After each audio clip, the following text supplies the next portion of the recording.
morning, friends, and welcome back to Aisha Presents Nai Soch, Naye Raaste, a Trans India exclusive. The last 3 episodes of this very interesting series saw the journey of women from different backgrounds and different working styles. Our guest today is yet another story with a fair share of twists and turns. She does not have anyone from the family in the logistics segment. While this is not her first job, her earlier assignment had nothing to do with the logistics segment. And despite the rough waves in this segment, she chose to dive into the deep sea. We are pleased to feature in this episode of Aisha Presents Nai Soch, Naye Raaste, Harinder Pal Kaur, Logistics Head at Northern Cargo Service. While we will know about Harinder's journey and how she got pulled into this segment during the interview, one of the highlights of her journey is her passion to learn. She has attended training sessions at multiple IIMs, attended various seminars, and she has taken a number of trips in a company trucks to understand the issue on the highways and also the problems faced by the drivers. Her interpersonal skills have led to forming a close bond with her army of drivers, something which is so essential in the road transport business. Coming up after this very short break, our interaction with Harinder Pal Kaur. You are watching Aisha Presents Nai Soch, Naye Raaste, a Trans India exclusive.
Welcome back to Aisha Presents Nai Soch, Naye Raaste, a Trans India exclusive. We are in conversation today with a gritty, determined and bold women transporter, Harinder Pal Kaur. Harinder, आपने जब आप आइशर के plant में गए थे last year, आपने वहां पे ट्रक ड्राइविंग सीखना शुरू किया. वो कहाँ तक पहुंचा है? वो जो पहला दिन था, जो पहले तो जो आइशर के प्लांट में गए, ट्रक में तो मैं बहुत बार बैठी हूँ. उस दिन पहली बार रिस्क लेके ड्राइविंग सीट पे बैठ गई. उनके हेल्पर थे, चलाया, तो मुझे कॉन्फिडेंस आया कि ड्राइवर सीट तक तो मैं आ ही सकती हूँ. तो उसके बाद मैंने अपने ही हमारे जो ड्राइवर्स हैं उनको रिक्वेस्ट किया. पहले तो वो हंस रहे थे कि मैडम आप हमारे साथ टूर पे चलिए, हम ले जाएंगे आपको, आप चलाइए मत. फिर उनको लगा कि मैडम है, चलो हेल्प कर देते हैं. तो अभी मैं चला सकती हूँ थर्ड गियर तक मैनेज कर सकती हूँ. उसके बाद मेरे आइशर में ही बात हुई है. नेक्स्ट वीक से वो लोग मेरा प्लान कर रहे हैं, एक प्रॉपर मुझे ट्रेनिंग देंगे और फिर मेरा लाइसेंस भी बना के देंगे, तब मैं जाऊंगी ट्रक लेके. But tell me, how difficult is it driving a truck? देखो, अगर हम बात करते हैं BS3 या BS4, तो मैंने चलाया है BS6। तो अकॉर्डिंग टू आवर ड्राइवर्स कि अभी ट्रक्स चलाना इजी हो गया है, क्योंकि अभी ट्रक्स थोड़े हैंडल करना थोड़ा इजी है, क्योंकि थोड़ा वो लाइट हो गए हैं आगे से। तो गियर चेंज करने में मैं आराम से चेंज कर रही थी, तो मुझे नहीं लगता अभी ट्रक चलाना उतना टफ है। अगर मैं ड्राइविंग की बात करूँ तो हमने जैसे आयशर में भी हमने जब उनकी बातें सुनी तो उन्होंने कहा था कि हम ऑटोमेटिक ट्रांसमिशन के भी ट्रक्स लेके आ रहे हैं। डू यू थिंक वो ट्रक्स आने से we'll see more women drivers also? Will that help? देखो, इसको हम दो तरीके से आंसर दे सकते हैं। अगर हम लोग बाहरी चीजों को देख के, इंफ्रास्ट्रक्चर देख के, हाई फाई ट्रक्स देख के, हाई टेक्नोलॉजी ट्रक्स देख के अगर बोलेंगे, यस पॉसिबल है, बहुत सारी लड़कियां आएंगी। लेकिन अगर इनर रियलिटी हम लोग दूसरा सच भी देखने जाएंगे, तब बहुत टफ है। क्यों? क्योंकि लॉन्ग हॉलेज में लोकल शायद चला सकते हैं, लॉन्ग हॉलेज में इतना सेफ्टी सिक्योरिटी हमारे ट्रक्स मेल ड्राइवर्स के लिए नहीं है। तो अभी मोदी जी ने बोला है 100 रेस्ट रूम, 1000 रेस्ट रूम्स, तो वो कब बनेंगे, कब होगा, कितना टाइम लगेगा, वो भी पता नहीं है। अभी जस्ट बोला गया है, इसके ऊपर प्लानिंग इलेक्शन के बाद होगी, पहले होगी, कुछ भी पता नहीं है। लेकिन चलो हम लोग ऑप्टिमिस्टिकली सोच लेते हैं बन गए, लेकिन वो टाइम लगेगा। नाउअडेज रस्तों में वॉशरूम नहीं है, आपको हमेशा पेट्रोल पंप्स के ऊपर रहना पड़ता है। जहाँ कोई छोटे छोटे रस्तों में जो होटल्स आते हैं उसके ऊपर। तो जो ट्रक ड्राइवर्स हैं, आपको लगता है कि वो एक पेट्रोल पंप से निकल के, लड़कियां अगर ट्रक चलाती हैं, एक पेट्रोल पंप पे निकल के फिर वो नेक्स्ट पेट्रोल पंप पे जाने का वेट करेंगी, फिर उनको बड़े होटल्स वाले, जहाँ छोटे होटल्स वाले भी वो लड़कियों को अंदर वॉशरूम के लिए जाने देंगे? तो ये चीजें तो हैं। ट्रक अच्छे हैं हमें मालूम है, लेकिन इंफ्रास्ट्रक्चर रेडी है हमारा लड़कियों को लेने के लिए? ये एक बड़ा क्वेश्चन है। लेकिन अगर हम आम ड्राइवर्स की बात करें, मेल ड्राइवर्स की बात करें, तो ये जो रेस्ट हाउसेस जो बनेंगे, उसके चलते क्या आपको लगता है इनकी लाइफ थोड़ी इजी और रिस्पेक्टेबल होगी? मुझे लगता है हाँ, होनी तो चाहिए। क्यों? इनको एक अगर ड्राइवर है, कितना उसमें मटेरियल रहता है, राइट? गाड़ी भी एक एसेट है ट्रांसपोर्टर के लिए। ट्रक ड्राइवर अगर रेस्ट रूम में जाएंगे तो वो फ्री होके एटलीस्ट सो पाएंगे, आराम से रेस्ट कर पाएंगे। सब्सिडी में उनको खाना मिलेगा, हेल्दी खाना ही होगा, क्लीन ही होगा। अगर गवर्नमेंट का रीअरेंजमेंट, तो मुझे लगता है इजी होगा। क्यों? अभी जब वो कहीं पे भी रेस्ट लेते हैं तो वो ट्रक से ही निकल नहीं पाते। मैंने देखा है, मैंने जब उनके साथ जाती हूँ तो ड्राइविंग सीट के ऊपर ही, पीछे में ही सोते हैं। क्यों? क्योंकि उसके बाहर उनको जाने में डर लगता है कि नहीं तो छीनताई होती है। डीजल चोरी तो आम ही बात हो गई है। मैंने अभी रिसेंटली हमारी कंपनी में कुछ केसेस हुए हैं कि अगर ड्राइवर वॉशरूम भी जाता है तो पीछे से डीजल चोरी हो जाता है, और उसके लिए कोई सुनवाई नहीं है। तो मुझे लगता है अगर रेस्ट रूम बनेंगे, क्योंकि खाली रेस्ट रूम में तो सोने की जगह नहीं, उसमें खाने की जगह भी है, वॉशरूम भी है, सेफ पार्किंग भी है, तो इससे उनकी लाइफ काफी इजी होने वाली है। हर स्टार्टिंग विद योर करियर, आप ट्रांसपोर्ट लाइन से थी नहीं। सबसे पहले तो आपने करियर क्यों चुना और कैसे चुना? देखो, मैंने ये पहले भी बताया था कि मैं एजुकेशन सेक्टर में थी, और मेरा स्टूडेंट डीलिंग की वजह से, कि मैं स्टूडेंट डीलिंग में हर उम्र के साथ तो कोशिश करती हूँ घुल मिलने की। बच्चों के हिसाब से वो क्या मांग रहे हैं, क्यों मांग रहे हैं, उनकी क्या डिमांड है, उनकी क्या प्रॉब्लम्स, मैं उनके बीच में रह के समझती थी, उसके ऊपर काम करती थी। और मेरा डिपार्टमेंट था फूड डिपार्टमेंट। तो कौन बच्चे हैं, कैसा खाना मांग रहे हैं, बॉयज हॉस्टल अलग तरह का मांगता था, गर्ल्स स्टूडेंट अलग तरह के मांगती थी, गर्ल्स को थोड़ा स्पाइसी खाना चाहिए, तो मैं उनके अकॉर्डिंगली थोड़ा करती थी। तो स्टूडेंट्स की वजह से मुझे जो हमारी कंपनी के मैनेजिंग डायरेक्टर हैं, तो उन्होंने बोला कि एक बार हम आपके साथ मिलके एक एक्सपेरिमेंट करना चाहते हैं कि आप ट्रांसपोर्ट में आ सकते हो, ट्रांसपोर्ट में कुछ कर सकते हो अलग कुछ। तो मुझे आई लव चैलेंजेस एक्चुअली। तो मैंने बिना सोचे समझे जैसे बोला, कुछ भी पता नहीं था ट्रांसपोर्ट के बारे में। तो what was your first learning when you got into the transport business? क्या सीखने की कोशिश की आपने? देखो, सीखने की तो मैंने कभी कोई कोशिश नहीं की। आप अपना काम, मतलब मेरा क्या है, मैं बहुत हार्ड वर्किंग हूँ, बहुत पैशनेट हूँ। कुछ भी दे दो आप मुझे, आज मैं ट्रांसपोर्ट में हूँ, कल किसी और डिपार्टमेंट में भेजोगे तो मैं उसमें भी ऐसे ही काम करने वाली हूँ। ट्रांसपोर्ट डिपार्टमेंट एक चीज मांगता है आपसे, आपका समय। बाकी डिपार्टमेंट में क्या होता है कि आप किसी भी कंपनी में जाते हो तो आपको 9 to 6 या 10 to 6 या मतलब आपके एक लिमिटेड आवर्स होते हैं। ट्रांसपोर्ट क्या है, एक हाईली डिमांडिंग डिपार्टमेंट है जिसमें आपको 24/7 रहना है। तो इसके रहने के लिए मुझे लगता है कि आपको एक पैशनेट होना बहुत जरूरी है और अवेलेबल रहना बहुत जरूरी है। क्योंकि इसमें अवेलेबिलिटी कैसे बोल रही हूँ, ड्राइवर्स तो ये नहीं करेंगे ना कि जी मैडम 10 से 5 ही अवेलेबल है, जो भी झमेले करने हैं, एक्सीडेंट करने 10 से 5 में कर लो क्योंकि उसके बाद तो मैडम नहीं है। तो एक्सीडेंट तो कभी भी हो सकता है, रात को 10 बजे भी हो सकता है, अर्ली मॉर्निंग 2 बजे भी हो सकता है, आपको अवेलेबल रहना है। आई थिंक तो यूजुअली ड्राइवर्स के कॉल जो होते हैं वो रात को ही आते हैं मोस्टली पहले इनिशियल स्टेज पे आते थे क्योंकि उनको लगता था कि मैडम है 2-4 दिन करेगी भाग जाएगी, तो मुझे परेशान करने के लिए शायद किए होंगे। लेकिन हमारे कंपनी में मैंने जब ज्वाइन किया था ट्रांसपोर्ट, तो मैंने कुछ सर्वे किए थे हमारे कंपनी में। सर्वे किए कि किस टाइप की हमारी गाड़ियां हैं, किस टाइप के हम उनको खर्चे देते हैं, क्या फ्यूल एफिशिएंसी देते हैं, क्या हम ड्राइवर्स को प्रोवाइड करते हैं। बीइंग अ ट्रांसपोर्टर, मैं गवर्नमेंट की बात नहीं कर रही हूँ यहाँ पे, हम इटसेल्फ क्या देते हैं उनको। फिर ये मैंने अपनी कंपनी में एक डेटा रेडी किया, फिर ड्राइवर्स के साथ मिलना शुरू किया, उनकी क्या डिमांड है, उनकी क्या प्रॉब्लम्स है। उसके ऊपर काम करते करते मुझे समझ में आया कि उनकी डिमांड अगर मतलब नीचे लेवल से सुनना शुरू करें तो वो सीनियर्स को तंग नहीं करते। तो कुछ चीजों की उनकी डिमांड थी, कुछ चीजें उनकी रिक्वायर्ड थी, मतलब बेसिक नीड्स थे। तो उसके ऊपर काम करते करते करते आज क्या हो गया, ड्राइवर्स के साथ एक इतना अच्छा बॉन्ड हो गया है कि मुझे कोई भी प्रॉब्लम होती है, शायद मैं सीनियर से या जूनियर से डिस्कस करने की बजाय मैं ड्राइवर से बोल देती हूँ कि ये प्रॉब्लम है, बताइए इसका सोल्यूशन क्या। क्यों? क्योंकि they are the expert one. क्योंकि जब वो हाईवेज पे जाते हैं तो वो इतनी प्रॉब्लम्स, इतनी चीजों को डील करते हुए जाते हैं, तो उनको पता होता है कि कौन से।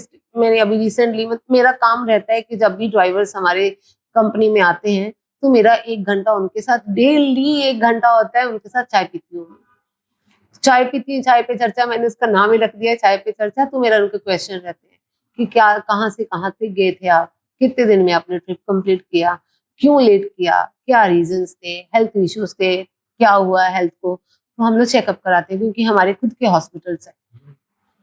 और अगर आरटीओ है वहां पे तो क्या, क्यों आप उस आरटीओ के रहते हैं, क्यों क्रॉस नहीं करते हो एरिया, क्या प्रॉब्लम आते हैं। तो वो दे आर द वन के आपको बताते हैं कौन सा हाईवे अच्छा हो गया है, कहाँ पे उनको, कहाँ पे सेफ्टी लगती है, कहाँ पे वो अनसेफ फील करते हैं, कहाँ पे चोरी डकैती की प्रॉब्लम्स ज्यादा आ रही हैं, कहाँ पे खाना अच्छा मिलता है, कहाँ पे वॉशरूम अच्छा मिलता है। तो ये सब चीजें क्या होती हैं, आपको नॉलेज एनहेंस करती है।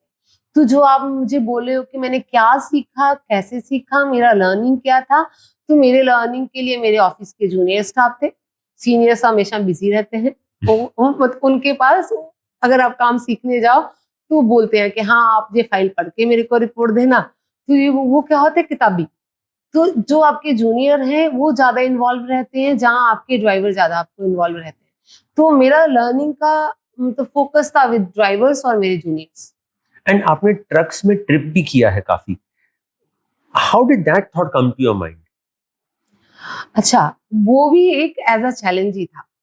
हमारे कुछ ड्राइवर्स हमारे एक प्लांट में जाना नहीं चाहते थे फॉर मतलब लोड करने के लिए गाड़ियां। तो जब भी हम उनको बोलते थे कि आप उस एरिया में जाइए, तो उनका आंसर क्या था कि जी रास्ता बड़ा डेंजरस है, एक तरफ खाई है, एक तरफ समंदर है, बीच में हमें जान के खिल के जाना पड़ता है, तो हम नहीं जाएंगे। तो मैंने अपने सीनियर से बात किया, भाई ऐसा कैसा है कि आपके ड्राइवर जाते नहीं, और मतलब मैं कितनी बार उनको लड़ाई झगड़ा करके फोर्स कर सकती हूँ। तो वो बोले कि नहीं नहीं, आप उधर फोर्स मत कीजिए, आप उधर का काम बंद कीजिए। जब मैंने देखा कि वो सेक्टर हमारे लिए प्रॉफिटेबल है, मैं क्यों बंद करूं, मैंने बोला कि सर बंद नहीं कर सकते, वैसे हमारी मतलब कंपनी को प्रॉफिट मिलता है। तो बोले कि ठीक है, आप खुद जाके देख लो, आप यहाँ पे बैठ के मुझे बोल रहे हो, आप खुद जाके देखो। उन्होंने मुझे चैलेंज के तौर पे बोला था और शायद मुझे चुप कराने के लिए बोला था। तो उन्होंने बोला, हमने मान लिया। जब मैं गई, मतलब पहली बार मुझे इंडिया के, हम लोग जाते हैं छोटी गाड़ी में जाते हैं विद म्यूजिक, हम इतना ध्यान नहीं देते हैं हाईवेज पे। जब आप एक ट्रक ड्राइवर की आंखों से देखते हो हाईवेज, वो डिफरेंट होता है ना। उनकी मैंने पहले ही सोच लिया था, जो मेरे ड्राइवर मुझे दिखाना चाहेंगे मैं उसको ही देखूंगी, बाकी अपना दिमाग मैं घर आके लगाऊंगी। जो जो वो मुझे दिखाए मैंने देखा, समझा। लेकिन आंखें हैं तो उनकी आंखों से जरूर देखा। लेकिन जब वो उस एरिया में हम लोग गए, हम लोग कैमरास ऑन किए क्योंकि हमारे साथ कैमरामैन था, कि मुझे लगा कि मुझे मेरी कंपनी के सीनियर्स को दिखाना पड़ेगा कि ये एरिया ठीक नहीं है, हमारे लिए सेफ नहीं है फॉर द ड्राइवर्स। तो हम लोग कैमरास ऑन रखे, सब कुछ हम लोग पूरे रेडी थे कि पूरा एरिया हम कैप्चर करेंगे। हम लोग बैठे हैं, कैमरास ऑन है, मतलब वो घाट वाला, वो जंगल वाला, खाई वाला एरिया आया ही नहीं। तो हमने पूछा जी कहाँ पे है, बोले जी निकल गया। तब हम लोगों ने रियलाइज किया कि ऑफ कोर्स मैं किसी के खिलाफ नहीं बोली, लेकिन कोई प्रॉब्लम है और नहीं है, आप जब तक अपने चेयर से हिलोगे नहीं आपको पता नहीं चलेगा। आपको खुद जाके आपको इनिशिएटिव लेके उनके उस शू में पैर रख के देखना ही पड़ेगा। वो एक्चुअली में कभी कभी क्या होता है, हम इंसान ही हैं, तो कभी कभी क्या होता है कुछ जगह में हमारा कुछ चीजें हमें पसंद नहीं होती है, कभी कभी मजबूरी में हम करते हैं, लेकिन कभी कभी लगता है कि अच्छा इसको एक एक्सक्यूज बना देते हैं, कौन सा कोई आके देखने वाला है। तब मैंने देखा पहली बार कि उस एरिया में, मतलब तब पीएम गति शक्ति कुछ नहीं था, तब लॉन्च नहीं हुआ था, लेकिन हाईवेज के ऊपर काम चल रहा था। तब मैंने देखा वो जो खाई की बात कर रहे थे, वहां पे हाईवेज बन रहे थे, मतलब अंडर कंस्ट्रक्शन थे, लेकिन वो डेंजरस वाला कुछ नहीं था। तो ये मुझे एक चैलेंज मिला था, जिस चैलेंज को मैंने मतलब मजाक में दिया जा, मतलब सच में चैलेंज दिया, मैंने एक्सेप्ट किया। लेकिन उस दिन से 2017 से 24 आज तक मेरा वो ड्राइवर जो एक उनका होता है ना, एक आर्ग्यूमेंट रहता था, जहाँ एक थ्रेट रहता था कि किसको चूज करें, कौन जाएगा, अभी क्या है जिसको बोलो वो जाता है। तो हमारा उस स्टेट से हमारा बिजनेस काफी ग्रो किया हमने। लेकिन इन ट्रिप्स के बाद क्या आपका ड्राइवर्स के साथ जो रिलेशन है वो इम्प्रूव हुआ? They found you more closer to them? Of course, जब आप उनके साथ, उनकी जर्नी के साथ, उनके साथ बैठते हो ट्रक में और आप उनकी पेन को समझते हो। मुझे कैसे पता चला कि हाईवेज में अच्छी जगह नहीं है खाने के। हम लोग क्या सोचते हैं, हम भी जब छोटी गाड़ी में जाते हैं, हम भी हर रस्तों में ढाबों पे ही खाते हैं, है ना। वो हम क्या देखते हैं, वो बड़ा नीट एंड क्लीन है, हमें बड़ा अच्छा खाना मिला, बड़ा टेस्टी मिला। लेकिन जब आप उनके ट्रक में उनके साथ बैठ के जाते हो, आपको तब समझ में आता है कि वो जिस ढाबे पे मैं खाती थी, उस ढाबे पे तो ड्राइवर अलाउ ही नहीं है, वहां पे तो ट्रक ही नहीं खड़ा कर सकते। तो वो फिर कहाँ पे खाते हैं? जब आप उनकी जगह देखते हो, इतनी गंदी जगह, पैसे वो डबल लेते हैं, राइट, पैसे वो डबल लेते हैं, इतने गंदे बर्तन, इतना गंदा खाना, पता नहीं कौन से ऑयल में बनाते हैं, हाथ धोने के लिए एक साबुन की चक्की भी नहीं रखी होती है, बाथरूम के नाम पे तो कुछ नहीं है, और गाड़ी पार्किंग के लिए भी कोई जगह नहीं है। ड्राइवर्स कहाँ पे गाड़ियां खड़ी करते हैं, 2-3 मैंने रस्तों में हाईवे में देखा। एक टुन्नी के पास, एक पेट्रोल पंप के पीछे में एक बड़ी सी जगह थी, जो उनके पंप से तेल लेते हैं, वो उन ड्राइवर्स के लिए अलाउ है फ्री में। तो वहां पे क्या है, मैंने वहां पे देखा मोर देन 200 ट्रक खड़े हुए हैं, ड्राइवर वहीं पे खाना बना रहे हैं, उन्होंने एक बड़ी सी जगह रखी हुई है पानी भर के कि उसी में नहा लो। वो पानी कब चेंज हो जाता होगा मुझे मालूम नहीं है। तो तब जाके मुझे समझ में आया कि इनकी प्रॉब्लम क्या है। इनको रस्तों में अगर कुछ हो जाए, कोई रोड एक्सीडेंट हो जाए, जहाँ इनकी तबीयत खराब हो जाए, जो हम इतने टोल टैक्सेस देते हैं, कितने तरह के हम टैक्सेस देते हैं, तो उन टैक्स का मैं मान लिया कि हाईवेज अच्छे हो रहे हैं, लेकिन हर टोल के ऊपर एक अगर डॉक्टर बैठा हो, एक एम्बुलेंस हो, जब कुछ ऐसा हो जो उनकी तबीयत खराब हो, ड्राइवर को पता है मैं टोल पे जाऊंगा, मैं डॉक्टर को दिखा पाऊंगा, है ना। तो ये चीजें मुझे जब मेरी लर्निंग हुई, आज मुझे मेरा ड्राइवर, अगर मैं कॉल करती हूँ उनको कि आपकी गाड़ी क्यों नहीं चली, जा कम किलोमीटर क्यों कवर किया, अगर मुझे मेरा ड्राइवर बोलते हैं ना मैडम मैं इस एरिया में हूँ और मेरी तबीयत ठीक नहीं है, तो मैं समझ पाती हूँ। जहाँ फिर वो बोलते हैं कि मैडम मैं खाना खाने के लिए रुक गया था, जहाँ मैं थक गया था, तो मुझे समझ में आता है कि हाईवेज में गाड़ी चलाना उस टेम्परेचर में कितना टफ है, जहाँ तो बहुत ठंड है, जहाँ तो बहुत गर्मी है, नॉर्मल टेम्परेचर तो मिलता ही नहीं उनको। तो मैं समझ पाती हूँ उनकी इश्यूज को, मैं रिलेट कर पाती हूँ, क्यों मैं वो फेस करके आई हूँ। मैं उनको होता है ना कि उनके साथ आपने वो सफर को जिया है, फर्स्ट हैंड एक्सपीरियंस हाँ, है। जब आपका एक्सपीरियंस हो गया, तो जब वो मुझे कोई भी प्रॉब्लम बोलते हैं तो मैं अपने लेवल पे सॉल्व करने की कोशिश करती हूँ। जैसे गर्मियां आती हैं बहुत गर्मी होती है, तो हम कोशिश करते हैं कि उनको बड़े बड़े ग्लूकॉन डी के डब्बे देते हैं, वाटर कूलर देते हैं कि प्लीज आप पानी में डाल लेना, गर्मी आने पे पीना। तो ये सब चीजें मैं उनसे ही सीखी हूँ, उनके साथ रह के उनकी प्रॉब्लम फेस करके इसको हम अपने लेवल पे कैसे सॉल्व कर सकते हैं। तब ड्राइवर के साथ आपकी अच्छी बॉन्डिंग होती है, उनको लगता है कि नहीं मैडम ने एक्सपीरियंस किया और भूल गई। आप एक्सपीरियंस करके उसके ऊपर इनिशिएटिव लेते हो, उसको अपने लेवल पे रिजॉल्व करने की कोशिश करते हो, तो ऑफ कोर्स आपका ये वन साइड रिलेशन नहीं होता, आपका डबल साइड होता है, तो हमेशा स्ट्रांग ही होता है। पर हर जब आपने ज्वाइन किया company, you were very new, आपको लॉजिस्टिक्स के बारे में कुछ नहीं पता था। ऑफिस में एक्सेप्टेंस कैसा था कि a new girl coming who has no knowledge, how was the acceptance there? अच्छा, यहाँ पे मुझे लगता है कि बोल देना चाहिए सच, है ना? तो मैं जिस डिपार्टमेंट में थी, मेरे पास टीम थी। ऑफ कोर्स मेरा काम था मैनेज करना हर चीज को, फूड डिपार्टमेंट में इवेंट मैनेज करती थी।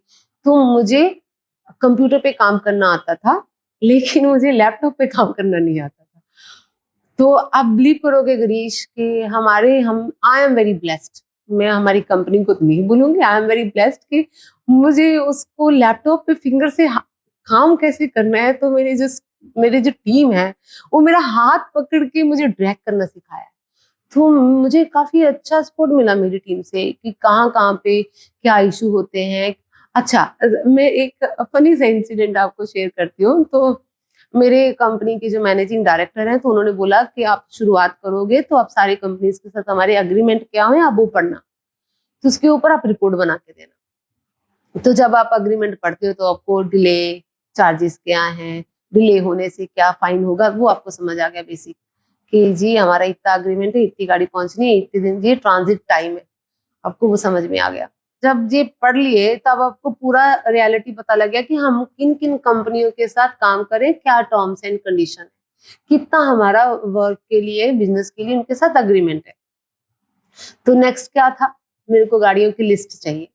तो मुझे पता था कि गाड़ियों की लिस्ट किससे मिलनी है। मैंने उनको बोला क्या मुझे गाड़ियों के नंबर की लिस्ट दे दो।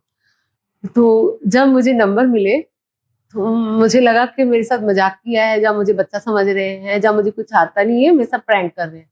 तो मैंने डायरेक्ट ही हमारे मैनेजिंग डायरेक्टर को कॉल करके बोला कि सर यहाँ पे तो कोई सपोर्ट नहीं कर रहे, गाड़ियों के नंबर गलत दे दिए। तो सर ने बोला कि आपको जो दिया मुझे भेजो। तो सर ने बोला कि नहीं ये हमारी गाड़ियों के नंबर ही है। तो हमारी गाड़ियों के नंबर क्या है, मुझे पहली बार पता चला कि ओके हम इतनी बड़ी कंपनी है कि हम जब भी गाड़ियां लेते हैं बल्क में लेते हैं तो आपके नंबर सीरीज में आते हैं। तो हमारी गाड़ी का पहला नंबर क्या था, 0001, 0002। तो ऐसे करके वो 100 तक चला गया। तो मुझे लगा कि शायद मेरे साथ मजाक किया, तो मैंने यहाँ से काम सीखा। We will continue our interaction with Harinder after this very short break. You are watching iShare presents Nai Soch, Nai Raste, a Trans India exclusive.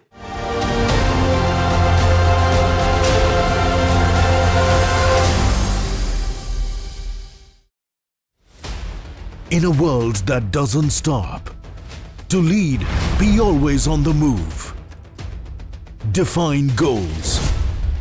Train hard. Build stamina. Use intelligence. Seek support. Keep going. Enjoy success. Badho non-stop.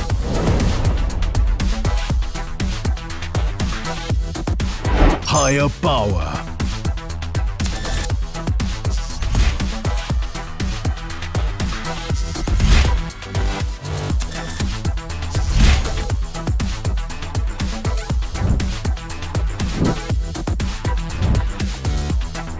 Maximum uptime.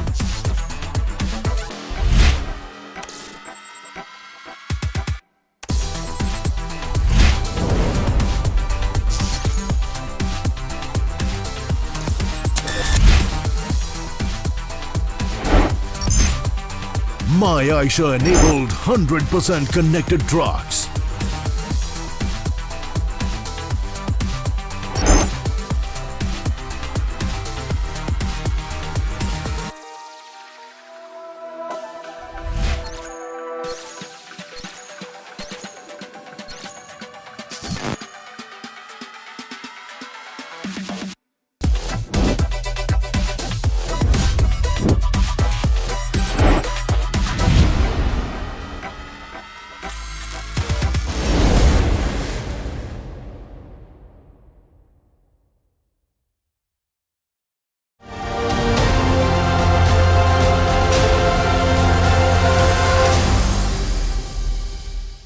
Welcome back to Aishar Presents नई सोच नए रास्ते, a Trans India exclusive. We are in conversation today with a gritty, determined and bold women transporter Harinder Pal Kaur. जब आप customers के पास गए, उनका क्या रिएक्शन था सीइंग अ लेडी ट्रांसपोर्टर? जो हमारे कस्टमर के साथ में पहली बार ऑफ कोर्स मैं अपने सीनियर्स के साथ ही मीटिंग में गई थी, तो मैं पहले मुझे स्टार्टिंग में ही कस्टमर्स के पास नहीं लेके गए। मैं क्लाइंट विजिट किया है 4 साल बाद। ओके 4 साल बाद मैं मतलब एज अ ट्रेनी ही काम जबकि मेरे पास रिस्पॉन्सिबिलिटी पूरी थी, लेकिन मैं मीटिंग में कभी नहीं गई। मेरे पास पूरा ऑपरेशन था, मैं ऑपरेशन देखती थी, प्रोक्योरमेंट देखती थी, ड्राइवर डीलिंग जो मेरा बेसिक काम था वो था, लेकिन क्लाइंट विजिट नहीं किया। क्लाइंट विजिट किया मैं 2 साल से कर रही हूँ। तो मेरे जो अच्छा एक लड़की के क्लाइंट विजिट करने से मुझे लगता है इसका ना बिजनेस पे इफेक्ट ज्यादा आता है। कैसे आता है कि मैं ये नहीं बोल रही हूँ कि बाकी लोग ब्लफ मारते हैं, हम लोग नहीं करते। एक लड़कियों का बात करने से हम लोग ना झूठ बोलने की टाइम पे 2 बार सोचते हैं, तो एक होता है ना, एक ट्रस्ट जल्दी होता है। तो हम मेरे वाले केस में क्या हुआ, मेरी क्लाइंट विजिट करने के बाद हमारा बिजनेस ड्रास्टिकली मतलब ग्रोथ हुआ है। तो मेरे को क्या होता है कि अगर मुझे कोई इशू होता है, किसी प्लांट से इशू होता है, मैं सीधा लॉजिस्टिक मतलब फाइनल डेस्क पे जाके कॉल करती हूँ और उनका इमीडिएट एक्शन आता है। और कभी कभी ऐसा होता है, कुछ क्लाइंट हमारे ऐसे हैं जो वहां के मैनेजिंग डायरेक्टर मुझे कॉल करके पूछते हैं कि हमारे ऑफिस वाले सपोर्ट कर रहे हैं कि नहीं। तो ये एक फायदा होता है, दैट हेल्प्स। मुझे काफी हेल्प हुआ। ना आज के डेट में मेन प्रॉब्लम्स क्या है? मेन प्रॉब्लम्स वही गिरी जी जो आप हमेशा बोलते हैं, क्राई बेबीज, सेम ही प्रॉब्लम्स है। आप ट्रांसपोर्ट में इन्वॉल्व नहीं हो, आप ट्रांसपोर्ट के बारे में तब भी सब जानते हैं, आपको पता है ट्रांसपोर्टर्स की प्रॉब्लम क्या है। जो ट्रांसपोर्टर्स हैं उनको भी मालूम है, मैं एक एम्प्लॉय हूँ, मुझे भी मालूम कि ये बेसिक प्रॉब्लम्स ही है। क्या प्रॉब्लम्स है कि अभी जैसे इस सिचुएशन में अगर हम बात करें, अभी जो नई गाड़ियां आ गई हैं, जो गवर्नमेंट ने डिक्लेयर किया, एसी कैबिन्स होने चाहिए, जीरो एमिशंस होने चाहिए, सस्टेनेबिलिटी, एफिशिएंसी, ये सब होना चाहिए। जीडीपी को हम इतना ग्रो करेंगे। अभी आपकी आर्टिकल से मैंने पढ़ा था कि अभी 4 मिलियन ट्रक्स चलते हैं हाईवेज पे, आने वाले 2050 में जाके 17 मिलियन ट्रक्स हो जाएंगे, मतलब 4 गुना बढ़ जाएंगे। हाई टेक टेक्नोलॉजी वाले ट्रक्स आ रहे हैं, वी ऑल अग्री इसके ऊपर, है ना। लेकिन मेन क्या है कि ट्रक हाई टेक आ रहे हैं, सब आ रहे हैं, लेकिन जितनी हाई टेक्नोलॉजी उतने कॉस्टली ट्रक, राइट। आज एक ट्रक खरीदने में आपको सब उसको पूरा रेडी करने में 50 लाख मिनिमम लगते हैं। लेकिन कोई क्लाइंट तो आपके बारे में, पहले तो गवर्नमेंट भी आपके बारे में सोचती नहीं है कि एक ट्रांसपोर्टर, एक होता है ना कि आप 10 ट्रक लोगे जी आपको इतनी सब्सिडी देंगे, आप 20 लोगे तो इतनी सब्सिडी देंगे।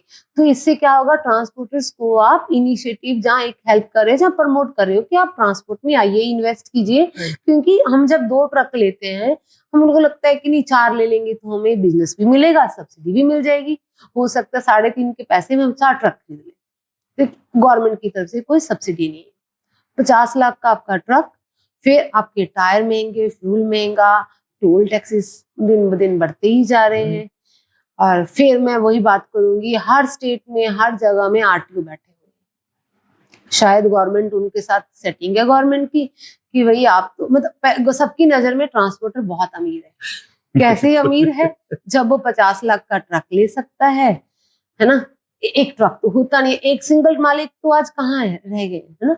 क्योंकि जितना कंपटीशन हो गया, जितनी हर चीज की महंगाई हो गया, अभी तो बड़े ट्रांसपोर्टर ही सस्टेन करेंगे, सिंगल तो खत्म ही होते जा रहे हैं। तो पुलिस की नजर में, गवर्नमेंट की नजर में हम लोग ट्रांसपोर्टर बहुत ही अमीर है, हमारे ड्राइवर की नजर में भी हम बहुत अमीर है। तो क्या होता है, 50 लाख का ट्रक ले लिया, दुनिया के टैक्सेस दे दिए, तो गवर्नमेंट को लगता है जो हाईवेज पे जिनकी ड्यूटी है, बोले वो पुलिस है, बोले वो आरटीओ, बोले वो कोई भी है, तो गवर्नमेंट उनको पहली सैलरी कम देती है कि भाई तुम ट्रांसपोर्टर से लेना, हम तो तुम्हें नहीं देंगे। फिर उसके बाद छोटी गाड़ी का साथ अगर एक्सीडेंट हो जाता है तो छोटी गाड़ी वालों को भी अंडरस्टूड है, मतलब छोटी गाड़ी में साइकिल, बाइक, किसी का गाय भी मर जाती है, बकरी भी मर जाती है, तो बकरी की कीमत भी हमारे ट्रक के टायर से भी ज्यादा होती है। तो वो भी अंडरस्टूड है, गलती किसी की भी होगी, लेकिन हम अमीर है ना ट्रांसपोर्टर, हम तो बहुत अमीर है, हम तो सबके घर चला सकते हैं, तो वो भी हमें फाइन होगा। जिसकी गाड़ी का एक्सीडेंट हुआ सबका इंश्योरेंस तो होता है, इंश्योरेंस क्लेम कर सकते हैं वो, लेकिन नहीं, हम तो अमीर हैं, हम उसको वो भी पैसे देंगे, वो इंश्योरेंस से भी क्लेम करेगा। फिर पुलिस वालों ने हमारी कोई मदद नहीं की होती है उस एक्सीडेंट को निपटाने में, लेकिन पुलिस भी तो पैसे लेगी, वो आई थी ना, उनका डीजल लगा है, पुलिस को भी हमने पैसे देने हैं। तो ये सब अच्छा। उसके बाद मैंने दुनिया के, अच्छा गवर्नमेंट के खजाने तो मेरे टैक्सेस ही भरते हैं, उनका खर्चा कहाँ से चलेगा, नहीं तो हम लोग ट्रांसपोर्टर कितना हम लोग जीडीपी में हमारी कितनी इन्वॉल्वमेंट है वो सबको पता है। तो उसके बिना हम तो मेन सोर्स है ना गवर्नमेंट के खजाने भरने में, तो हम सब तरफ से अमीर हैं। लेकिन ना हमारे क्लाइंट हमें कोई आज मैं ट्रक नया खरीदती हूँ, डू यू थिंक कि हमारे क्लाइंट हमें बोलते हैं कि नहीं आप हमें हाईटेक ट्रक दे रहे हो, हमारा मटेरियल टाइम पे सेफ्टी से पहुंच जाएगा, तो हमारे क्लाइंट हमें उसमें कुछ फ्रेट ऐड करते हैं? नहीं करते। तो अभी जो किसानों का चल रहा है एमएसपी के लिए, तो ये ट्रांसपोर्ट में कभी किया किसी ने सोचा है कि एक मिनिमम हम एक रेट फिक्स करते हैं कि इससे नीचे कोई कोट नहीं करेगा, एटलीस्ट एक मिनिमम तो फिक्स हो जाना चाहिए, ठीक है। तो वो उसके ऊपर कोई काम नहीं है। बैड कंपटीशन, मैंने 50 लाख का ट्रक खरीदा, किसी के पास पुराना ट्रक है, तो आपको लगता है मेरे खर्चे और उसके खर्चे सेम है, तो फेयर कहीं पे भी नहीं है। उसके बाद गाड़ी, अगर मैंने ट्रक ले लिया 50 लाख का, 60 लाख का, अभी तो इंडिया में वॉल्वो भी चल रहे हैं, मोर देन 1 करोड़ ट्रांसपोर्टर्स उसमें भी इन्वेस्ट कर रहे हैं। तो उसके बाद मेरे ड्राइवर का ट्रीटमेंट भी सेम ही है, हम कितने भी पायलट बोल रहे हैं, उनको ड्राइवर जैसी, इंसान जैसी भी रिस्पेक्ट नहीं मिलती है। मैं कितना भी बोलूं drivers are the doctors for the society, those are the pilots, आपको लगता है उनको डॉक्टर्स मानते हैं, पायलट मानते हैं, उनको तो इंसान ही नहीं माना जाता, तो उनके लिए तो कोई रिस्पेक्ट ही नहीं है। फिर गाड़ी खड़ी है लोडिंग पे, तो जी एक बार एंटर कर लिया गाड़ी तो उनके अंदर में भी दिन में चली गया। हम रिक्वेस्ट कर सकते हैं, ट्रांसपोर्टर रिक्वेस्ट कैसे करते हैं, मोस्टली फोन पे। तो अभी जो यंग जनरेशन है वो मेल लिख रहे हैं, मेल लिखने से फर्क आता है क्योंकि उनके पेपर में आ गया जी, एक रिकॉर्ड में आ गया, मेल आया। तो गाड़ी लोडिंग पे इतने दिन लेती है, फिर गाड़ी अनलोडिंग पे इतने दिन लेती है, फिर कोई ना कोई इंडिया में अभी कोई ना कोई पार्टी, कोई ना कोई धरना लेके हाईवे पे कैसे पहुंच जाते हैं, मुझे समझ नहीं आता है।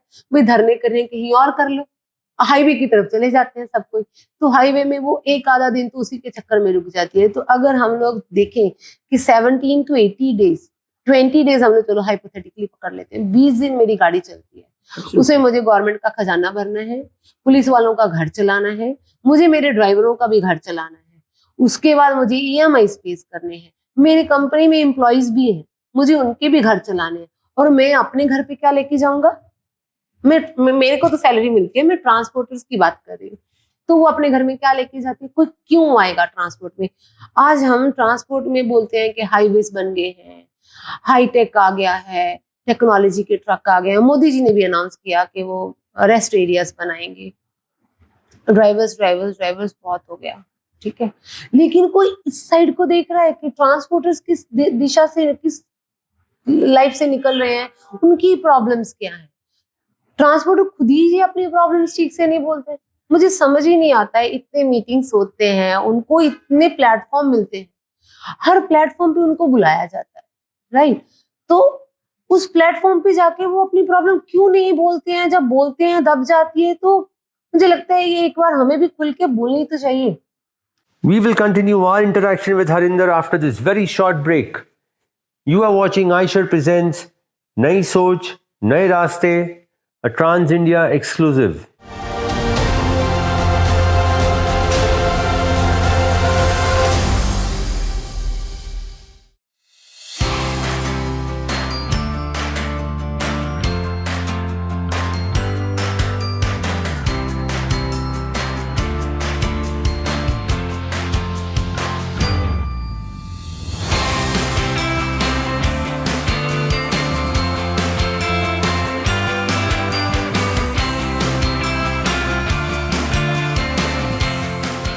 इंदौर शहर 7वीं बार स्वच्छता में नंबर 1 आया है, इसका हमें गर्व है।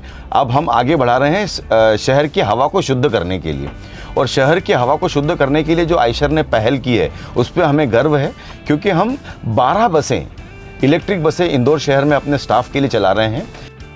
पहले की बसेस के मुताबिक देखें तो ये बसेस बहुत ही ज़्यादा कंफर्टेबल हैं। जब हम एंट्रेंस की बात करें, so the foot steps as we can see it, they are really wide, so are the windows, like बहुत अच्छा व्यू आता है, it's really wide view and बहुत ज़्यादा लेग स्पेस भी है इसमें, आपको क्रैम्प होकर नहीं बैठना पड़ता है इसमें। The ACs are climate control ACs और बाकी ऊपर बैग्स रखने का भी बहुत स्पेस है, तो it's really smooth ride in this बस।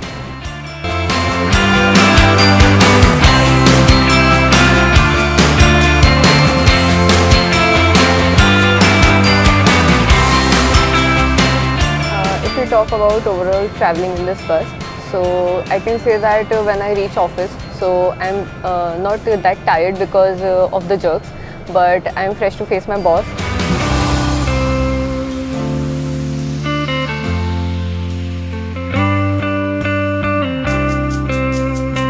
और ये ऑटोमेटिक गाड़ी है, इसमें हमें बार बार गियर चेंज करने की प्रॉब्लम नहीं होती है, को चलाने में बहुत स्मूथ चलती है और फास्ट चलती है। और एक ख़ास फीचर इस गाड़ी के अंदर ये दे रखा है कि जैसे कि कभी मान लो गाड़ी में कुछ फायर वगैरह हो जाता है, पे काबू पाया जा सकता है कुछ ही क्षणों में। इसमें सेफ्टी फीचर्स भी दे रखे हैं और उसके तहत हर सीट पर एक सीट बेल्ट दिया हुआ है और एक पैनिक बटन भी दिया हुआ है। सो जैसे कि हम हमारे ड्यूटी आवर्स कंप्लीट करके जब हम घर जाते हैं, if you talk about interior exterior, तो इंटीरियर जैसे कि आप देख सकते हैं कितना बढ़िया कलर कॉम्बिनेशन वगैरह, और सीटिंग पोस्चर भी जैसे कि बहुत काफ़ी कंफर्टेबल है, तो ऐसा लगता है जैसे हम किसी लग्जरी कार में बैठे हों।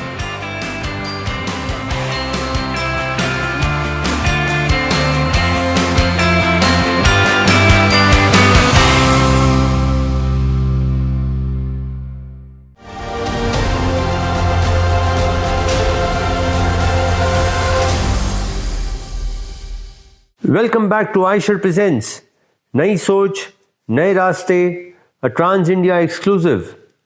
We are in conversation today with a gritty, determined and bold women transporter, Harinder Pal Kaur.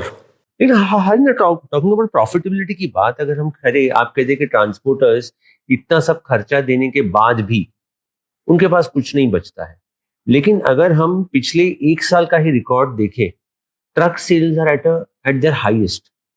तो ट्रक कौन खरीद रहा है? जब प्रॉफिट नहीं है तो ट्रक क्यों बिक रहे हैं?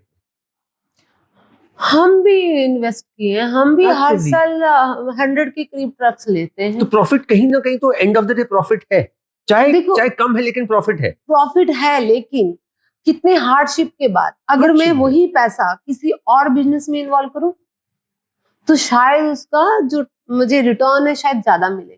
जहाँ जो जितना पैसा मैं ट्रक्स में लगा रही हूँ उसको मैं बैंक में एफडी डाल दूं, उसका इंटरेस्ट ज्यादा मिलेगा जितना मैं घर लेके आती हूँ। लेकिन अभी ये जो ट्रांसपोर्टर्स हैं, आप देखेंगे कि नेक्स्ट जनरेशन कितनी आती है, वो बड़ी बात है। क्यों? क्योंकि जो जो ट्रांसपोर्टर्स हैं उनको समझ में आता है कि यही हमारा बिजनेस है, अभी इस एज में जाके अब नया क्या इन्वेस्ट करेंगे। जहाँ जो नई यंग जनरेशन आ रही है उनको लगता है, गर्म खून है, उनको लगता है कि नहीं नहीं हम नए तरीके से बिजनेस करेंगे। तो सब अभी एक्सपेरिमेंटल के तौर पे ही है। मैं भी अगर बोलूंगी कि मैं भी ट्रक लेती हूँ, हर साल लेती हूँ, तो मेरा भी एक रहता है कि नहीं पिछले साल से कुछ तो ग्रो किया, कुछ तो ग्रो किया, उम्मीदों के सारे चल रहे हैं हम लोग।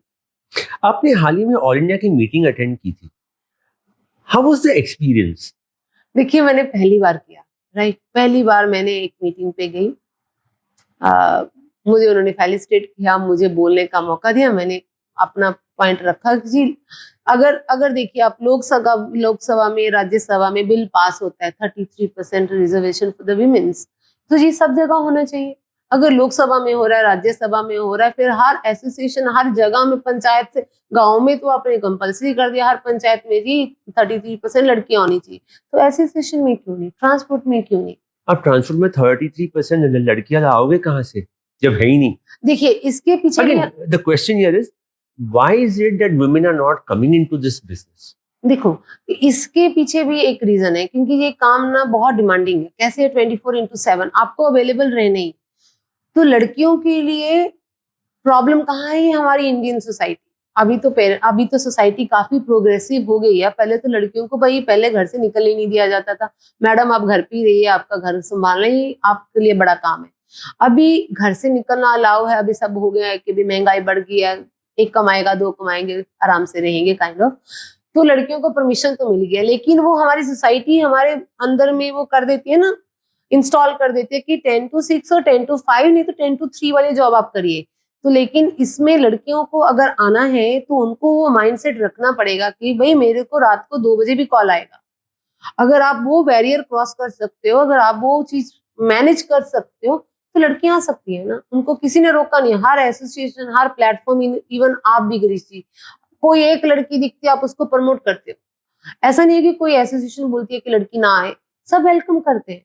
लेकिन मैं ये बोलूंगी कि अगर लड़कियों की बात करें तो लड़कों के लिए भी ये डिपार्टमेंट उनके लिए है, भले वो लड़की है भले वो लड़का। अगर कोई लड़का भी ये माइंडसेट का है ना कि मैं 10 से 6 काम करूंगा मैं घर चला जाऊंगा, तो वो लड़के भी इस लाइन पे ना आए, क्योंकि ये लाइन लड़की और लड़का, मैं इसमें सोच रही हूँ कि कोई अभी फर्क नहीं करता है। कोई नहीं रोक रहा आपको, ना ट्रांसपोर्टर रोक रहे हैं, ना कोई एसोसिएशन रोक रही है, ना गवर्नमेंट की तरफ से है। ये आपका माइंडसेट है कि आप 24 घंटे काम कर सकते हो कि नहीं कर सकते, भले वो लड़का भले लड़की। अगर लड़का भी इस माइंडसेट का, ये उसके लिए भी नहीं है। ये आपको हर टाइम स्ट्रगल के लिए, हार्डशिप के लिए, लड़ाई झगड़े के लिए आपकी जुबान के ऊपर हर टाइम तलवार रहनी चाहिए।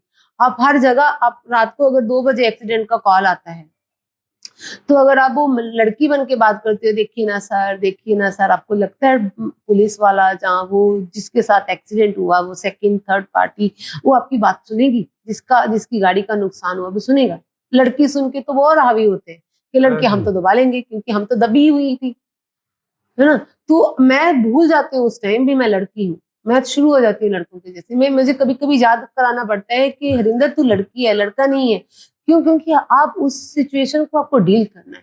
मैं रात को 2 बजे चिल्लाती हूँ फोन पे, लड़ाई करना पड़ता है। क्यों? क्योंकि मुझे मेरी गाड़ी को सेव करना है, मेरे ड्राइवर को सेव करना है। क्योंकि 2 सेकंड लगाते हैं ड्राइवर को थप्पड़ मारने के लिए।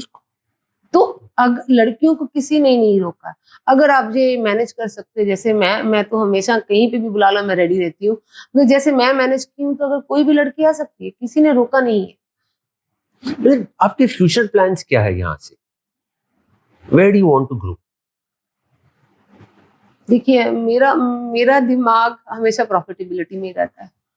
तो मेरा तो एक ही मोटो है कि मेरी कंपनी को मैं हाई लेवल पे लेके जाऊं। मुझे प्रॉफिट दिखता है मैं खुश हो जाती हूँ। मेरे को कंपनी को ग्रो कराना है, मेरी कंपनी को और प्रॉफिट चाहिए और अच्छे से सर्विस देंगे। मेरा मोटो है कि ड्राइवर्स की लाइफ थोड़ी इजी हो जाए। हम कोशिश भी करते हैं, हम हमारे क्लाइंट्स को भी प्रमोट करते हैं कि आप आइए हमारे ऑफिस में, आप मेडिकल कैंप्स लगाइए। इवन हमारे अपने हॉस्पिटल्स हैं, हम ड्राइवर्स के लिए वहाँ पे 1 दिन तो रखा ही हुआ है।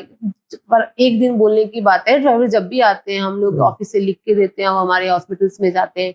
हमारा डेंटल कॉलेज है, हमारा आई केयर कॉलेज है, हमारा हॉस्पिटल्स है, ड्राइवर जाते हैं। हम लोग कोशिश कर रहे हैं। तो मैं चाहती हूँ कि ड्राइवर्स की लाइफ थोड़ी ईजी हो जाए। ट्रांसपोर्ट में एटलीस्ट एक मिनिमम रेट फिक्स हो जाए किलोमीटर वाइज। ट्रांसपोर्टर्स अपनी बात रखनी खुद सीख जाएं, जो रखते नहीं है। मुझे जो आपका आर्टिकल पढ़ा तो उसमें मैंने देखा कि मीटिंग में क्या हुआ, तो उनका प्रॉपर अगर मैं एक एम्प्लॉई हूँ तो मेरा काम करने का, हम लोग क्या होते हैं ना, जो एम्प्लॉयज होते हैं थोड़े सिस्टमेटिक होते हैं, एक सिस्टम में काम करते हैं, हर चीज बिना प्लानिंग। और ट्रांसपोर्टर बिना प्लानिंग के काम कर रहे हैं, इम्पॉसिबल, आपकी गाड़ी ही नहीं पहुंचेगी। तो मुझे लगता है ये जो मीटिंग्स होते हैं इनका एक प्रॉपर एजेंडा बनाओ, एक प्लानिंग करो।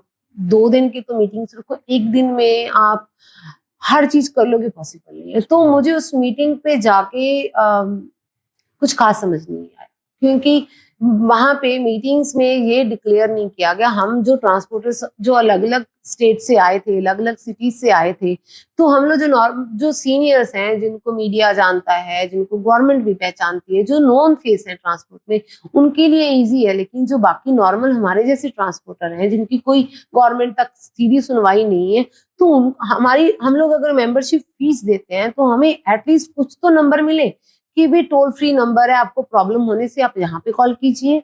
अगर ये एक्सीडेंट इशू होता है, जहाँ कोई और हाईवेज पे इशू होता है, तो अब इसको ये this is the contact person, ये इस इशू के लिए, ये इस इशू के लिए।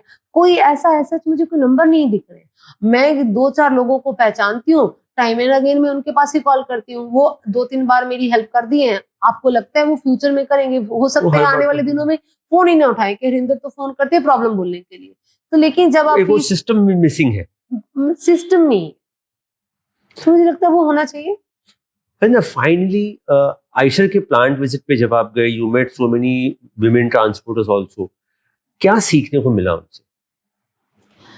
देखो मैं 2-4 लोगों के नाम मेंशन करना चाहूंगी। एक रीमा बॉम्बे से, रीमा ट्रांसपोर्ट, मीनल अगेन बॉम्बे से, मुक्ता पुणे से, अनुराधा जी चेन्नई से, मतलब ये और शिवानी लॉजिस्टिक की मैडम थे, वंदना मैडम।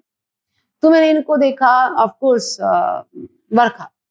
तो इनका मैं इतना ही बोलना चाहूंगी कि ये लोग अपने कंपनीज को बहुत अच्छे से डील कर रही हैं, अपनी कंपनी को काफी अच्छा ग्रोथ दे रही हैं।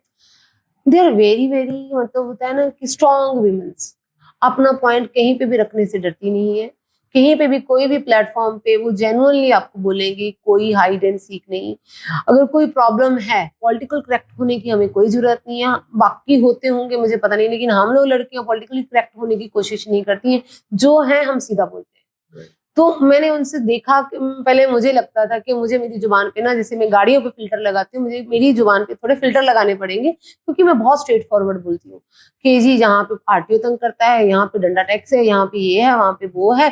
मैं स्ट्रेट बोलती हूँ। पुलिस वाला वहाँ पे तंग करता है, मैं तो नाम लेके, स्टेट लेके, जगह लेके, आरटीओ का नाम लेके भी बोल देती हूँ।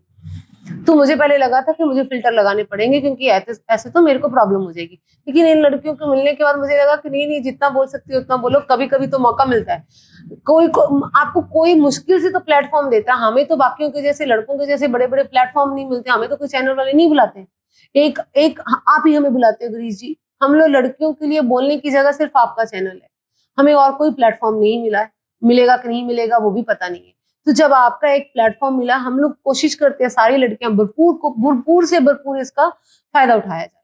हम अपनी आवाज जहाँ पे बुलंद कर पाते हैं, हमारे लिए एक यही जगह है जहाँ पे हम अपनी आवाज जोर से रख सकते हैं कि नहीं, हम ये प्रॉब्लम फेस करते हैं। और आप एक ऐसे पर्सन हो कि आपको तो कोई फिल्टर लगाने की जरूरत नहीं है। आप हर चीज एकदम क्लियरिटी से रखते हो, आप कोई कट नहीं करते उसमें। तो मैं वहां से लड़कियों से सीखा कि नहीं भाई, जितना बोल सकते हो जरूर बोलो। हम बोलेंगे नहीं तो सुनेगा कोई? आपको क्या लगता है मोदी जी मेरी बातें या उनकी बातें सुनने के लिए बैठे हैं? हमें प्रॉब्लम पता है, ट्रांसपोर्टर को पता है, गवर्नमेंट को नहीं पता है। लेकिन हम जितने जोर जोर से उसके ऊपर बात करेंगे, जितना बार बार उस मुद्दे को उठाएंगे, जरूर सुना जाएगा। आज ड्राइवर्स की बात को लेके मुझे लगता हम लड़कियों ने जितना ये पॉइंट उठाया था कि हमारे ट्रक ड्राइवरों को प्रॉब्लम हो रही है, मैंने कितने लोगों को देखा है, कितने लोगों के बारे में पढ़ा है। किसी का इंटरव्यू टीवी में आता है, किसी का आपके चैनल पे आता है, कोई मैगजीन में आता है। मैंने कहीं पे भी ट्रक ड्राइवर नाम मेंशन नहीं सुना। जितना हम लड़कियों ने इसके लिए आवाज उठाया, मैंने तो पिछले 2-3 साल से उठाना शुरू किया, क्योंकि मैं ट्रक में जाना शुरू की। तो जितना हम लड़कियों ने इसके बारे में बोला है ना, मैंने रीमा को देखा था पुणे, वो तो स्टेज पे चिल्लाने लगी थी, मेरे ड्राइवरों को रिस्पेक्ट दो, क्यों नहीं दोगे आप उनको रिस्पेक्ट, उन्होंने क्या बिगाड़ा है आपका? तो जिस हिसाब से हम लड़कियां होके बोली है, मुझे नहीं लगता किसी ने बोला है। तो जब हम लड़कियां होके बोल सकते हैं, अभी 2, 4, 5 साल 10 साल के एक्सपीरियंस से, आप तो 40 साल से बैठे हुए हो, आपको तो और प्रॉब्लम, हमें आके बोलने की जरूरत क्यों पड़ी? आपको तो ये प्रॉब्लम होने ही नहीं देनी चाहिए थी। इंडिया में आज से ट्रक चलते हैं, 40-40, 50-50 साल के एक्सपीरियंस होल्डर इसमें बैठे हैं। तो 40 साल क्यों लगे जी ड्राइवर्स के लिए निंद्रा केंद्र खोलने के लिए? हाँ, मोदी जी को क्यों अनाउंस करना पड़ा जब हम 50 लाख का एक ट्रक खरीद सकते हैं, इतनी दुनिया के टैक्स देके इतनी दुनिया का घर चला सकते हैं? तो हम क्यों खुद ही एसोसिएशन वाले क्यों नहीं एटलीस्ट 4 इंडिया के कोनों में, साउथ ईस्ट नॉर्थ वेस्ट में, क्यों दो ऐसी जगह, कॉमन जगह हम ट्रांसपोर्टर जो एसोसिएशन में फीस लेते हैं, उससे हम लोगों ने क्यों इनिशिएटिव नहीं लिया? उसको एज ए बिजनेस ही चलाते हैं। चलो, मैं ये नहीं बोल रही कि आप उसको फ्री फंड में चलाइए। हम transporter no profit no loss basis पे चलाओ, नहीं, आप प्रॉफिट भी ले लो। आप बोलिए जी आपकी गाड़ियां इतनी इस एरिया में आती हैं, हम तो ड्राइवर्स को खर्चा देती हैं खाने का, हम आपके यहाँ पे दे देंगे, आपको एक बिजनेस की जगह मिल जाती है। आज जो गवर्नमेंट बनाने जा रही है, हम 40 साल पहले, एटलीस्ट 10 साल पहले तो कर ही सकते थे। अभी भी हम वेट कर रहे हैं जी गवर्नमेंट बनाएगी, हम उसके ऊपर भी डाउट कर रहे हैं कि बनाएगी नहीं बनाएगी। अरे आपने तो कुछ नहीं किया, गवर्नमेंट करने जा रही है, उसके लिए जो से ताली तो बजा ही सकते हो। और गवर्नमेंट को वहां पे आगे बढ़ के आपको बोलना चाहिए कि सर आप बनाइए, हम आपकी हेल्प करते हैं, हम आपकी हेल्प करते हैं, हम आपको जगह सजेस्ट करते हैं जी, जहां जहां पे आप जब भी ये इसके ऊपर काम करोगे हम रेडी हैं जी आपकी हेल्प करने के लिए। क्योंकि वो तो ट्रांसपोर्ट में नहीं है ना, उनको जहाँ पे दिखेगा अच्छी जगह, लैंड जहाँ पे दिखेगा बना जहाँ पे भी मिलेगी जगह वो बना देंगे। लेकिन हमें आगे बढ़ के जहाँ पे बोलना चाहिए कि सर अगर कुछ फंड भी चाहिए होगा ना हम देंगे, क्योंकि वो हमारे फायदे के लिए है। हमारे ड्राइवर रहेंगे तो गाड़ी चलेगी। आप कितनी भी हाई टेक्नोलॉजी गाड़ियां बना लें, लेकिन जब तक ड्राइवर नहीं है ना आपका ट्रांसपोर्ट का कुछ नहीं होने वाला। तो आप गवर्नमेंट के ऊपर हर टाइम ब्लेम ना लगा के खुद भी हमें इनिशिएटिव ले लेना चाहिए, खुद गवर्नमेंट के पास जाना चाहिए। हमारे पास आपका प्लेटफॉर्म है, हम आपके प्लेटफॉर्म से बोल सकते हैं कि गिरीश जी हम गवर्नमेंट को ये मैसेज देना चाहते हैं कि हम ट्रांसपोर्ट रेडी हैं गवर्नमेंट को सपोर्ट करने के लिए। हम ये नहीं बैठे हैं कि गवर्नमेंट कब बनाएगी, कौन सी जगह बनाएगी, हमें ब्लूप्रिंट दे दीजिए। क्यों दें भाई, आपने तो इतना कुछ कर लिया, आपने गवर्नमेंट को कभी ब्लूप्रिंट दिए हैं? जब बाकी ट्रांसपोर्टर्स को दिए, आप गवर्नमेंट से ब्लूप्रिंट मांग रहे हो? आपकी इलेक्टेड गवर्नमेंट है, आप इतना डाउट क्यों कर रहे हो? आप वेट करो, हो जाएगा, लेकिन आप भी इनिशिएटिव लो, खाली बैठे मत रहो। That was our interaction with Harinder Pal Kaur, logistics head at Northern Cargo Service in Aisher presents Nai Soch, Nai Raste, a Trans India exclusive. We will be back again next week with yet another interesting interaction. Until then, stay safe and drive safe. Jai Hind.